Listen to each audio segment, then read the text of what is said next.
Good morning छात्रों। आज फिर हम कागज़ और लुगदी उद्योग के बारे में बात करते हैं। पिछले वीडियो में मैंने आपको बताया था कि कच्चा माल आधारित लुगदी और कागज़ उद्योग की स्थापना को कौन से कारक प्रभावित करते हैं। इनके स्थानीयकरण संबंधी कारकों की हमने बात की थी और लुगदी के कारखानों का स्थानीयकरण किन कारकों से प्रभावित होता है इसके बारे में हमने पढ़ा था। अब हम शुरू कर रहे थे कारखाना स्थिति निर्धारण, जिसमें लुगदी कारखाना स्थिति और कुछ कल्पनाओं के द्वारा ये बताने का प्रयास किया है कि कारखाना कहाँ स्थापित हो सकता है। इस बारे में आप ये एक डायग्राम देखेंगे जिसमें आप देख रहे हैं एक कच्चा माल क्षेत्र, दूसरा कच्चा माल क्षेत्र और तीसरा पॉइंट है बाजार। और इस स्थिति में कारखाना कहाँ लग सकता है, इस डायग्राम से आपको पता लगेगा। आप देखेंगे कच्चा माल एक, जहाँ पर लिखा हुआ है लुगदी की लकड़ी, ईंधन की लकड़ी, पानी और जल विद्युत, इन सभी सुविधाओं से युक्त क्षेत्र है। दूसरा कच्चा माल जहाँ पर रसायन है और एक है बाजार। ऐसी स्थिति में पहले कच्चा माल क्षेत्र के निकट कारखाने की स्थापना बताई गई है। अब आप देखिए इसमें दो कच्चे मालों में लकड़ी, ईंधन हेतु लकड़ी के टुकड़े, विद्युत और पानी एक क्षेत्र में उपलब्ध है। कच्चा माल लुगदी निर्माण में आवश्यक रसायन, लकड़ी वर्ग वाले माल की आवश्यकता भी अधिक होती है और इसमें व्यर्थ पदार्थ की मात्रा भी अधिक होने से वजन ह्रास अधिक होगा। इसलिए कारखाने को कच्चा माल एक के क्षेत्र में स्थापित करना लाभदायक होगा, क्योंकि इसके लिए कच्चा माल दो अधिक दूरी पर होने से लकड़ी के क्षेत्र में परिवहन किया जाएगा। लकड़ी वाले क्षेत्र में भी कारखाना नदी के किनारे पर स्थापित होगा, जिससे पानी एक सुलभ यातायात के रूप में, पानी लुगदी के निर्माण में प्रयुक्त विपुल राशि के रूप में और यहाँ तक कि जल विद्युत उत्पादन हेतु महत्वपूर्ण स्थान रखता है। तो इतने सारे उपयोग होने के कारण इसका महत्व है। इतने उपयोग के उपरांत भी पानी एक ऐसा पदार्थ है जो सभी जगह उपलब्ध होता है। इसके कारण यह बहुत ही कम मूल्य में मिल जाता है, अर्थात अन्य कच्चे पदार्थों की तुलना में इस पर अधिक खर्च करना नहीं पड़ता है। अब बताया गया इसमें कि लुगदी और कागज के एकीकृत कारखाने की स्थिति क्या होगी, दोनों को एक ही स्थान पर।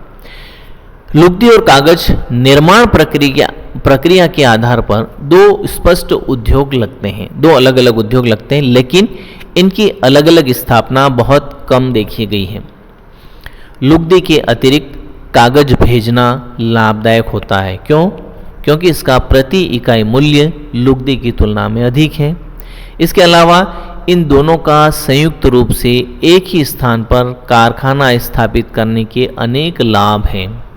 लुगदी और कागज के एकीकृत कारखाने स्थापित करने का सबसे बड़ा महत्वपूर्ण कारण वृहत मापक उत्पादन से होने वाला लाभ है।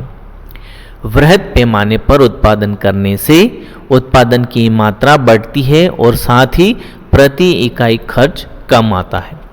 बड़े कारखानों में उपकरणों का पूर्ण उपयोग किया जाता है। बड़े कारखानों में विद्युत जनरेटर भी बड़े काम आते हैं। छोटे जनरेटर से प्रति इकाई खर्च अधिक आता है। बड़े कारखानों में उत्पादित वस्तु के अधिक उत्पादन के कारण रेलवे वैगन पूरे के पूरे किराया लेने से अपेक्षाकृत लाभ अधिक होता है। इस दृष्टि से रेलवे विभाग भी बड़े कारखानों वालों का माल प्राथमिकता से ढोता है। कम दूरी पर 10 टन माल का यातायात लंबी दूरी की तुलना 4 गुना अधिक खर्चीला होता है। कारखानों की उत्पादन मात्रा अधिक होने पर श्रमिक संबंधी वृहत पैमाने के लाभ मिलते हैं। एक 200 टन प्रतिदिन उत्पादन वाले कारखाने में श्रम पर होने वाला खर्च 50 टन प्रतिदिन उत्पादन करने वाले कारखाने के श्रम खर्च का केवल 2 गुना होता है, जबकि उत्पादन 4 गुना अधिक है। कुल खर्च में श्रम का खर्च 15% होने से यह तथ्य बड़ा महत्वपूर्ण है। यूएसए में यूरोप की तुलना में राजनीतिक प्रभाव कम प्रभावशाली है, वहाँ एकीकृत कारखाने अधिक सफल हैं। लगभग सारी लुगदी का निर्माण लुगदी कागज एकीकृत कारखानों में ही किया जाता है। पश्चिमी यूरोप में जहाँ लुगदी का अंतर्राष्ट्रीय व्यापार होता है, लुगदी उत्पादन देशों की राष्ट्रीय सरकारें रोजगार और धन वृद्धि हेतु एकीकृत कारखानों को ही प्रोत्साहित करती है। कागज निर्माण कारखाने की स्थिति की अगर हम बात करें तो विकसित देशों में 1/3 कच्चा माल रद्दी कागज के रूप में नगरों से प्राप्त हो जाता है। यही स्थिति धीरे धीरे विकासशील देशों की होने लगी है। पूरे विश्व में कागज इतना अधिक उपयोग में आने लगा है कि विश्व की संस्कृति एक कागज संस्कृति बनकर रह गई है। हर प्रकार के पैकिंग से लेकर दैनिक उपयोग की वस्तुएं, खिलौने आदि भी कागज के बनने लगे हैं। बढ़ती शिक्षा ने इसके उपयोग में क्रांति ला दी है। इसीलिए कागज के कारखानों की स्थिति भी बाजार की तरफ उन्मुख होने लगी है। बाजार में कारखानों की स्थापना से वहाँ कच्चा माल भी उपलब्ध रहता है। इस वजह से बाजार में स्थापित करने की प्रयास रहते हैं। कारखाने बाजार और कच्चा माल दोनों ही आधारित बनते जा रहे हैं, अर्थात कच्चा माल आधारित भी है और बाजार आधारित भी है। अतः जो उच्च कोटि के कागज के कारखाने होते हैं वो नगरों में इसलिए स्थापित किए जाते हैं कि उनकी चयन पद्धति और रुझान का पता लगता रहे। जैसे आर्ट पेपर, नोट छापने के कागज, चेक और पेट्रोलियम शोधनशाला में प्रयुक्त फिल्टर पेपर इस प्रकार के कागज हैं जो कि उपभोक्ता जितना समीप होगा उतना ही अधिकतम लाभ होगा। इनमें उनकी सलाह और सूचना संबंधों के आधार पर कागज के निर्माण में सुधार किया जाता रहता है। लुगदी और कागज उद्योग के कारखानों का वितरण,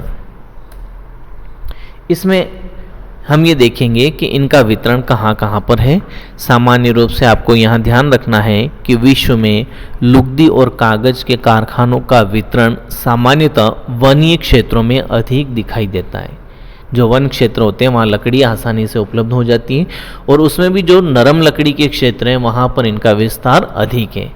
कोणधारी वन इस उद्योग के लिए सर्वथा उपयोगी पाए गए हैं। इसीलिए इस क्षेत्र में अनेक कारखानों की स्थापना हुई है।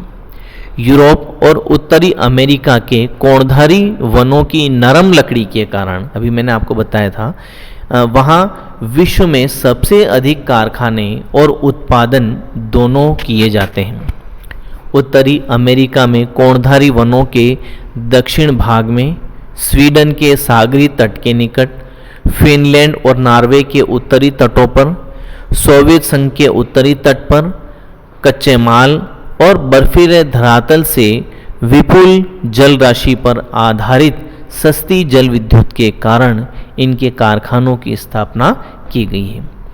इस प्रकार विश्व में लुगदी और कागज के प्रमुख उत्पादक देशों में यूएसए, जापान, चीन, कनाडा, जर्मनी, फिनलैंड और स्वीडन मुख्य हैं। और अगर इनमें निर्यातक देशों की बात करें तो यूएसए, कनाडा, स्वीडन, जापान और फिनलैंड प्रमुख हैं। तो ये मुख्य बात हमने की कागज और लुगदी उद्योग के निर्माण से संबंधित। इसमें कुछ बातें मैं आपको एक बार और रिवाइज करवा देता हूँ। सबसे पहली चीज़ आप ये समझ लें कि ये एक कच्चा माल आधारित उद्योग है। पेपिरस नामक वृक्ष प्रारंभ में हुआ करता था और उसी वृक्ष के नाम से इसका नाम पेपर पड़ा।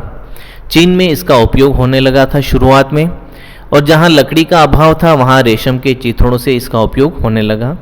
इसके लिए नरम लकड़ी अधिक उपयोगी मानी जाती है जो कोणधारी वनों में मिलती है।